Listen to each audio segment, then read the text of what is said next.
Cub Swanson is going to be fighting on Saturday. Now, I must tell you, I feel compelled to make this piece and to release this to the interwebs. I feel compelled to do it. Here's what happened. So Cub is going to be fighting on Saturday. Now, Cub is in his veteran years.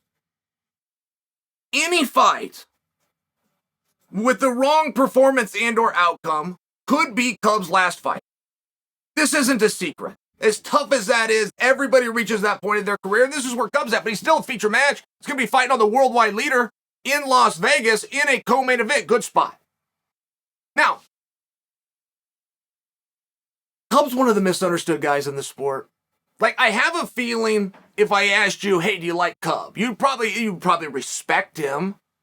You'd probably acknowledge his hard work and his skills. You probably wouldn't want to piss him off, but you're probably not going to tell me no. You say, no, I don't like him. If I ask you, have you ever met him? Would you like to meet him? You're probably going to be hedging kind of towards that no category. Now, Cub just has that look, right? Cub looks like a rough guy.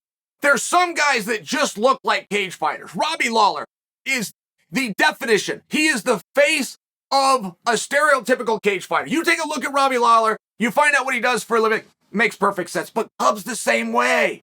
Cub's just got a way to look at you that's intense. He just does. It's just the way he carries his face. Now, Cub, I must share with you, runs in a very small circle. Very small. But those guys love him. Cub is loyal. Cub is dedicated. He is committed.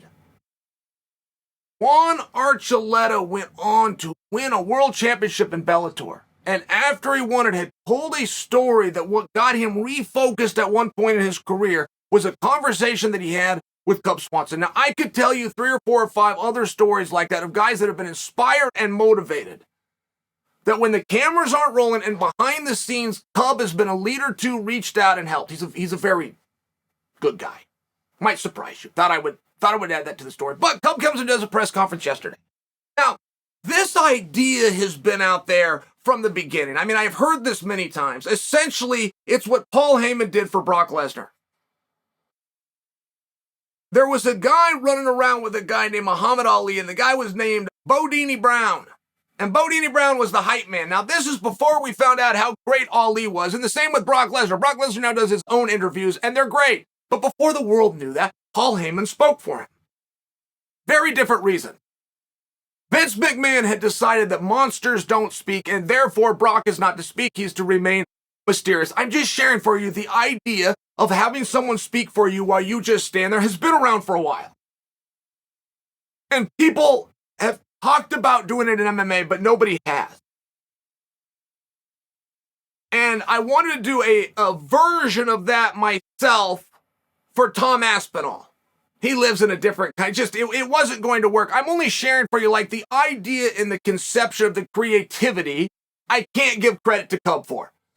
This has been talked about for a long time, but for somebody to actually show up to a media scrum and do it, it's the first ever. So Cub does just this. I'm assuming that you guys know. Cub goes to a press conference. He sits there. He's got on the sunglasses. He keeps a completely straight face, and he does not say a word. He gets asked questions. Next to him is a guy who answers the questions. Now, it was a piece of theater. The guy did a good job. Cub did a perfect job. Cub's job was to be straight-faced, expressionless, and stoic. He did it. The guy had to walk through the curtain. He had to get credentialed from the UFC. He had to come onto the stage, all of which could have been chopped off anywhere. Somebody allowed him the opportunity, and the guy did his part. Now, when I first watched it, though I like Cub, I'm going to give Cub the business. Whether I like a guy or not, I will not spare the lash. And I'm planning it in my head. I'm planning how I'm going to light him up. I'm planning to tell him how cheesy this was. I'm planning to tell him how lucky he is that John Morgan played along, probably because of the social awkwardness of it. I can tell you right now, if I'm a media member and I gave up my time and I'm coming to talk to Cub and now I find out I don't get to talk to Cub, I'm talking to this guy, I'm not asking you a question. And you haven't just won here, I have. You pissed me off and you insulted me. I'm going to ask you nothing. Now the two of you are going to sit up there like a puppet act You two ventriloquists, and you're going to be talking to nobody. That's how we're going to straighten you out. And all of this is going through my mind. Then I get on the phone call. I get on the telephone. I call a creative advisor of mine.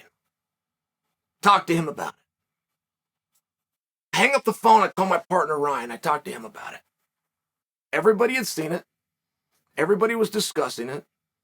Everybody either had it shared with them from a friend or they had shared it with somebody else. And pretty soon it dawns on me. Cub has been in the organization as long as anybody. Nobody in the UFC can date themselves back further than Ed Herman. I know that because Ed's my friend and teammate. Ed is the longest standing veteran, but boy, Cub's got to be right there. Cub's got to be a top 5. Cub might even be number 2 to Ed Herman. He's right there. I didn't know he was fighting Saturday. I didn't know he was in a co-main event. I know he's on the card at all. I think I have probably seen every interview that Cub has ever done. I've never covered one. I've never got on the phone to talk about one, and I don't remember one. But I do this. I am talking about it. I have been on the phone. I did share it. And I am bringing it to you guys. So my final analysis in this, whether you like the ventriloquist act or not, it was a piece of theater. It was a risk. They both did their jobs. They put thought into it. They do need to thank the media for not being upset but playing along. And overall, we remember it. Something happened there. And now you've got to have the courage. No character, no gimmick, and no angle will ever get over if you don't have the courage to pursue it. So how far is Cub going to take this? If he wins and he gets a post-fight interview, is this guy going to speak for him? Is he going to do the press conference? Is this the new Cub? Like, you can't come in and go out. You can't be Dwayne today and The Rock tomorrow. You got to pick one and you got to stick with it. I don't know where Cub's going to go. I will just share with you my analysis 24 hours removed is this was a win for Swanson.